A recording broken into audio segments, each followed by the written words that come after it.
ছোট্ট কাহিনী বা ছোট্ট গল্প, যেটাই মনে করেন, আমার মনের পাতা থেকে আমি নিয়েছি।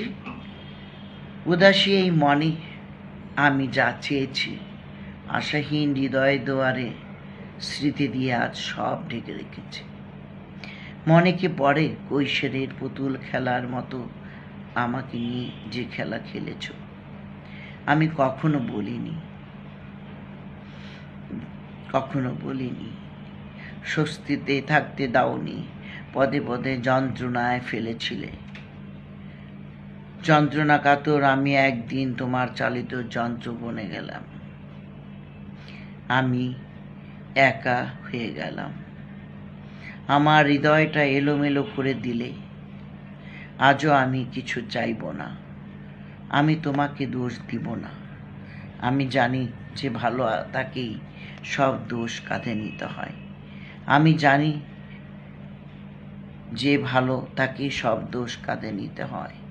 আমার ভিতরে যে আমি আছি সে আমাকে অপরাধী বলে। যতটুকু আমার কাছে আছে সেটুকু দিয়ে ভবিষ্যৎ জীবন সাজাতে চাই। আমি অন্ধকার নয়, আলোতে আসতে চাই। কিন্তু হায়, সেই দুঃখিনী তার ব্যর্থতার গ্লানি নিয়ে নীরবেই আমার জীবন থেকে নিজেকে গুটিয়ে নিল। আমি আবার একা হলাম, একাই হাঁটছি সিংহর সমুদ্র থেকে নিশীথের অন্ধকার মলয়ের সাগরের।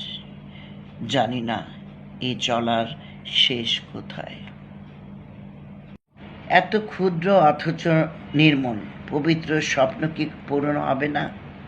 কিন্তু কিভাবে খুঁজে নেব তাকে?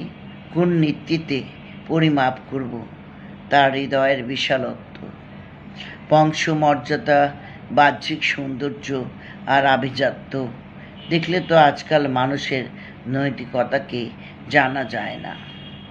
তবে কি আমার স্বপ্নের মানুষটি অনাবিষ্কৃতই থাকবে? এসব চিন্তা কালো মেঘ হয়ে ভাবনার আকাশটাকে আচ্ছন্ন করে যাচ্ছে। আবছা জীবন অঙ্কের হিসাব এত কঠিন কেন? তাহলে কি জীবন অঙ্কের হিসাব মেলাতে না পেরে একদিন আমার ক্ষুদ্র স্বপ্নের সমাপ্তি? ভাবনার আকাশে কালো মেঘগুলো চিরদিনের জন্য রয়ে যাবে, নাকি কালো মেঘ সরাতে ভাবনার আকাশে আবির্ভাব হবে উজ্জ্বল কোন নক্ষত্রের?